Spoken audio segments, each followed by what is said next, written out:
Hey guys, welcome back to the Teen Testament here at CITAM ChurchOnline. My name is Elisha and Kababu, and once again, guess what? We still have our guest that we had last week, Faith, and I know we had an amazing conversation concerning life in high school and how you can uphold your faith even when you're there. Of course, she talks about peer pressure and all those things. And guess what? Today we have this crazy topic, but I know it's very relevant, especially with the younger generation. And so we will be talking about relationships and sexual purity. So, most welcome. Good to have you again. Thank you. Yeah, so let's get this thing going. Dating is a big deal. Yeah, so tell me about dating. Do teenagers date? What is dating to an average teen? Dating to an average teen. That is when a boy and a girl come together to be in a relationship because they like each other. Interesting, but we have this LGBTQ class thing going on. So then, does it mean then are there like same-sex teens that actually categorize their relationship as a love relationship, like they're dating? Yeah. Do girls date girls and do boys date boys? Yes, they are. It's the reality. Yes. Okay. So, but of course we are talking about the God way is definitely a man and a woman. But what is the right time? What is actually the right time to date? The right time. Are there boundaries? Let's just begin there. Are there boundaries? So assuming a teen is dating, is it first of all, is it okay for a teen to date? And then are there boundaries in the dating? Well, looking at how in Genesis God put it to be a companion, I wouldn't say it's wrong for teens to date because, well, you have a companion. Yes. Speaking about the right time, when does one feel they're ready to be in a relationship? Because like you've spoken about boundaries, do you have all that is required to be in a relationship, to be in a strongly godly bounded relationship? Wow. So you have the boundaries, you have your principles, and you have your values. You know that that relationship is not going to be a hindrance to your faith. Wow.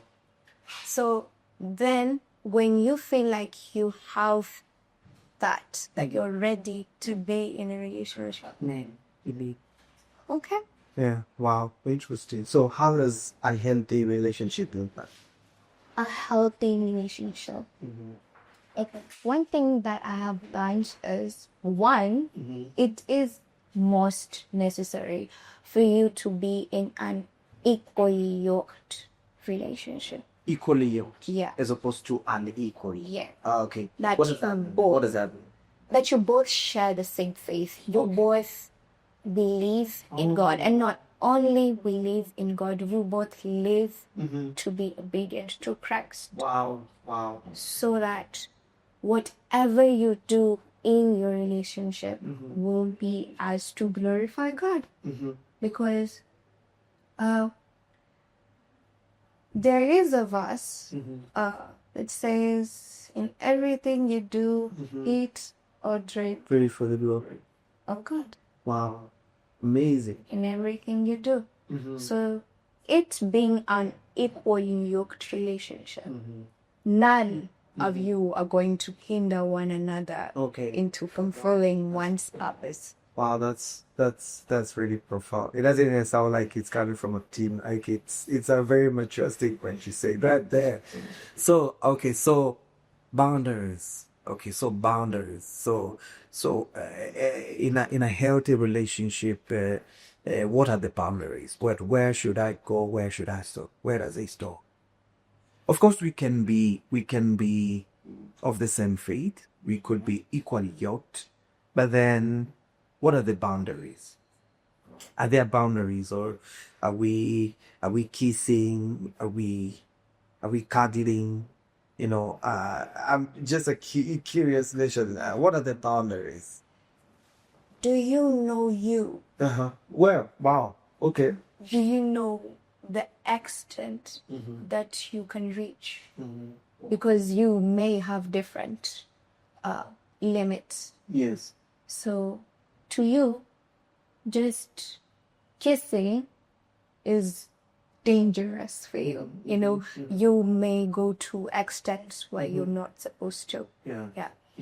But for maybe that other person, it may be something else. Yeah. Now you have already gotten quite generous with each other's body. So maybe that could be his limit. So it is up to you now as a relationship to set the boundaries for your relationship as much as an individual. You would be able to set the boundaries and choose environments that are suitable for your boundaries. And that way you will be able to maintain a healthy relationship if you both stick to your boundaries and be strong for one another, so that when the other one is feeling weak, the other one can be able to lift them up. So we saying no kissing, no cuddling, or what are we saying? Okay. From what I have heard and what I have also read, people do say that one thing can lead to another. So It's on me. you should know when to stop and say no if it escalates. So I do not say no kissing. And yeah, as long as you know when to stop. That is according to me. It may be different from another person because, well, opinions are not facts. That everyone has their own opinion. Wow, amazing, interesting. Yeah, so I mean, I don't know even what to add on that one, but that's quite profound. What else did I want to ask about the whole of this proposition? So, do we date to get married, or do we date for fun, or why do we date? I feel like that when you are merely dating for fun, you are wasting your prime time. Because if you are not dating for marriage, then build your life. Develop it in your single era.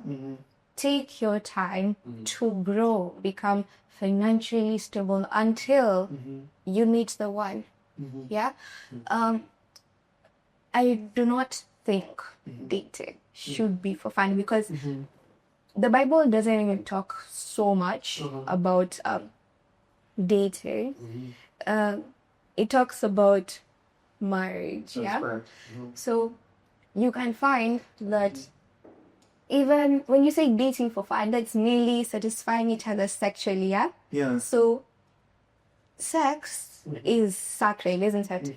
And in the Bible, we do not have things like weddings and stuff. Jacob worked 7 years to get married to Rachel, but was given Leah instead. What happened was he had sex with Leah that night, and then the next morning is when he found out that it was Leah. But he had already made the covenant with Leah through sex. So he had to work another 7 years to get Rachel. That's right. But he could not leave Leah, because why? He already made a covenant with Leah. So when people just have sex, normally they are making a covenant with the person that they are having sex with, and they are building ties that may be wrong, because that may not be the person God wanting you to be with. That is why we are told to be abstained and wait for the right time to have the sexual pleasures, which is up until marriage. Because according to God's word, He puts His word with good intentions, not to purpose. And the fact that sex is sacred is a sacred gift from God that comes from marriage.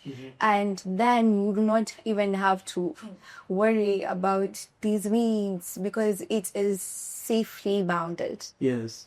But right now, currently, what people do is just getting pregnant and getting STDs that comes in it. We just look at the physical. What about the spiritual sense of sex? Wow. The spiritual bond that comes with it when you attach yourself spiritually and emotionally to your partner, just not physical. So that is why I would advocate dating to be for marriage and not just for fun. Wow, that's quite incredible. Let's just talk a little bit as we go towards why they are. Let's talk about heartbreaks. How are they like? How did you just deal with heartbreaks? For one, heartbreaks are extremely painful. Extremely painful. Because the person that broke your heart is someone you may have attached yourself emotionally to. Yeah. We're hoping maybe you guys will get married or something. Yeah. But then You saw the future. yes, you did. You saw the future. Yeah. But that person just did not see the same thing with you. I would say I was heartbroken. Not so long ago, in fact. But I think that I learned something about myself from it. And I also learned something that would keep me going in future. Wow. So heartbreaks, they are a life lesson. They are not something to be despised upon. You just pick it up and then you move on. You get on with what you're going, because you are not meant to sit there on the ground and no, you're meant to get up, rise, and walk. Arise and shine. Arise and shine. Yeah. Wow. So maybe just as we wind up, just tell me a little bit about the place of God in relationships. The place of God in relationships. Like I said earlier, it is necessary to be in an equally yoked relationship. You and your partner should both have an individual relationship with God. And then you can both make God to be the center of your relationship. Aside from doing your own personal Bible study, your own personal devotions, your own personal prayers, you can also do them with your partner, because then you would be inviting God to be in your relationship. Praying together when you meet up and when you leave, doing Bible study together, sharing Bible verses together, learning from one another, going to church, praising and worshiping God together. It makes God's presence eminent in your relationship. Wow, this has definitely been another incredible time that we had with our guests, and we are hoping that we'll have you again and again. It's always a pleasure to have you here at CITAM ChurchOnline, and this is the Teen Testament. My name is Elisha and Faith. See you next time, and God bless you.